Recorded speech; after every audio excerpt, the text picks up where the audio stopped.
बिस्मिल्लाहिर्रहमानिर्रहीम। अस्सलाम वालेकुम स्टूडेंट्स, पिछले लेक्चर में हमने मैथ स्प्रिंग सिस्टम की बात की थी।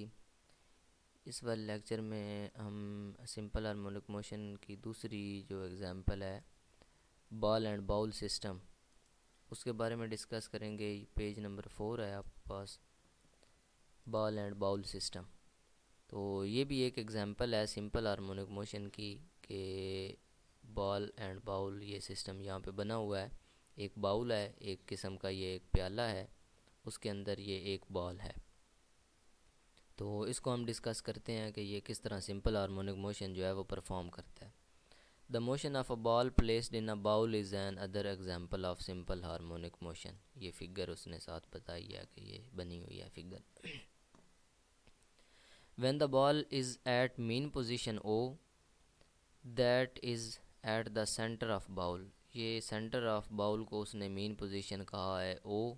यहाँ पे अगर बॉल है, net force acting on the ball is zero. यहाँ पे इस पर कोई नेट फोर्स नहीं लग रही। ये उसने बताया है कि बॉल का जो वेट है डब्ल्यू, वो नीचे की तरफ डाउनवर्ड एक्ट कर रहा है। तो ये नॉर्मल रिएक्शन है जो ये वाला बाउल इस बॉल के ऊपर लगा रहा है, वो रिएक्शन ऊपर की तरफ है। तो वेट और रिएक्शन, नॉर्मल रिएक्शन जो है वो आपस में एक दूसरे को बैलेंस कर देते हैं और नेट फोर्स जो है वो ज़ीरो हो जाता है। क्योंकि इतनी ही फोर्स जितनी वेट नीचे लगा रहा है, उतनी ही नॉर्मल रिएक्शन जो है वो ऊपर की तरफ लगा रहा है। तो दोनों फोर्सेस अपोजिट हैं, सम करेंगे ज़ीरो हो जाएगा। नेट फोर्स जो है यहाँ पे ज़ीरो है।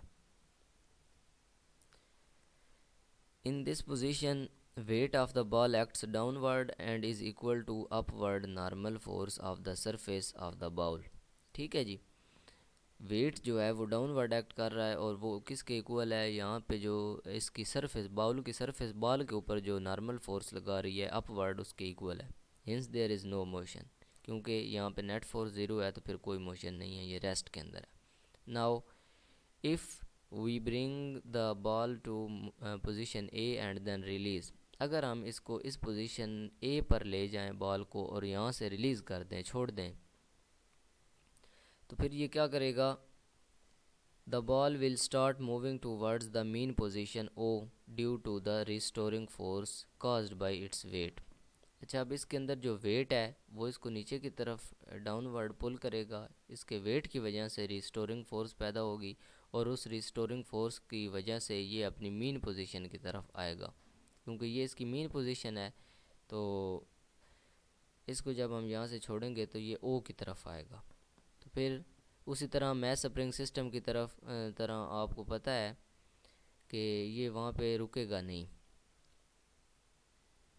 Eight position O the ball gets maximum speed and due to inertia it moves towards the extreme position B. अच्छा जी, यहाँ पर आकर इसकी स्पीड जो है यहाँ से चलते चलते मैक्सिमम हो जाएगी और यहाँ पे फिर ये स्टॉप नहीं होगा, ये इनर्शिया की वजह से आगे की तरफ जाएगा और फिर ये रीच कर जाएगा अपनी मैक्सिमम पोजीशन जो है वो बी के ऊपर। बी से फिर बी पर जाते जाते यहाँ पे इसकी, जब ये यहाँ से ऊपर चढ़ना शुरू होगा तो इसकी स्पीड जो है वो कम होना शुरू हो जाएगी और होते होते यहाँ पर जाकर इसकी स्पीड जो है वो ज़ीरो हो जाएगी। फिर क्या होगा, रिस्टोरिंग फोर्स यहाँ पे बढ़ जाएगी, वो इसको वापस मीन पोजीशन की तरफ खींचेगी। तो फिर ये यहाँ से नीचे चलना, मीन पोजीशन की तरफ चलना शुरू हो जाएगा। While going towards the position B, the speed of ball decreases due to restoring force which acts towards the mean position। ठीक है जी, क्योंकि रिस्टोरिंग फोर्स तो मीन पोजीशन की तरफ हमेशा एक्ट करेगी, तो इसलिए वो इसको मीन पोजीशन की तरफ खींचेगी और ये ऊपर जाते हुए स्पीड जो है वो इसकी कम हो जाएगी। At the position B the ball stops for a while.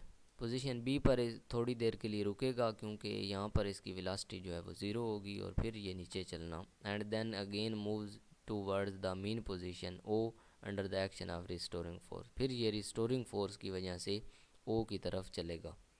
फिर क्या करेगा, ये अपना प्रोसेस इसी तरह रिपीट करना शुरू। फिर यहाँ पर जब आएगा तो इसकी स्पीड मैक्सिमम होगी, रिस्टोरिंग फोर्स यहाँ पे ज़ीरो हो जाती है, तो क्योंकि मेन पोजीशन है ना, तो फिर ये इनर्शिया की वजह से फिर आगे जाएगा, फिर इस तरह पीछे चलेगा, आगे जाएगा,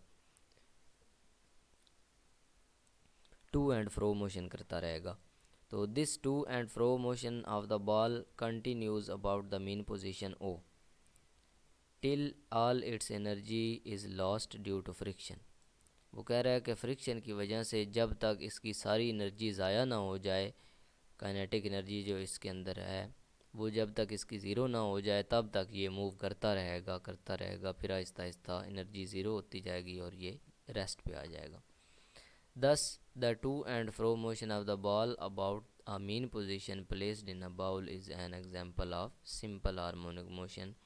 तो ये भी सिंपल हार्मोनिक मोशन की एक एग्जांपल है। अच्छा जी, यहाँ पे उसने एक बात लिखी है, when a ball is gently displaced from the centre of bowl it starts oscillating about the centre due to the force of gravity which acts as a restoring force. कि अगर हम किसी बॉल को आहिस्ता से डिस्प्लेस करवाएं, एक bowl के सेंटर से थोड़ा इधर ले जाएं, तो क्या करेगा, वो फोर्स ऑफ ग्रेविटी की वजह से जो उसकी रिस्टोरिंग फोर्स के तौर पर एक्ट करती है, वो टू एंड फ्रो मोशन करना शुरू कर देगा, ऑसिलेटिंग करना शुरू कर देगा। तो force of gravity, force of gravity का मतलब वेट ही है, क्योंकि डब्ल्यू जो है वो एम जी के इक्वल होता है ना, एम जी। और यहाँ पे आपको पता है जी जो है वो ग्रेविटेशनल एक्सेलरेशन है और ये मैस है। तो ये वेट ही है जो इसका ग्रेविटी के तौर पर एक्ट करता है। फोर्स ऑफ ग्रेविटी वेट ही है असल में, जो वेट फोर्स है वही इसकी रिस्टोरिंग फोर्स होगी, उसी की वजह से ये आगे पीछे हरकत करेगा। तो ये बस वैसे आपके नॉलेज के लिए है, इसको याद करने की कोई नहीं ज़रूरत। ओके, उम्मीद करता हूँ आपको इस एग्जांपल्स की भी समझ आ गई होगी। तो इस लेक्चर को यहीं पर एंड करते हैं। नेक्स्ट लेक्चर में इंशाल्लाह हम जो सिंपल हार्मोनिक मोशन की तीसरी एग्जांपल है, simple pendulum, motion of a simple pendulum. तो सिंपल पेंडुलम किस तरह सिंपल हार्मोनिक मोशन परफॉर्म करता है उसके बारे में हम डिटेल से पढ़ेंगे। ओके, इस वाले लेक्चर के मतलब अगर आपका कोई सवाल हो तो आप कमेंट सेक्शन में पूछ सकते हैं या आप व्हाट्सएप पर कांटेक्ट करके पूछ सकते हैं। उम्मीद है आपको समझ आ गई होगी। इस वाले लेक्चर को यहीं पे स्टॉप करते हैं, मिलते हैं नेक्स्ट लेक्चर में। अल्लाह हाफिज़, अस्सलाम वालेकुम।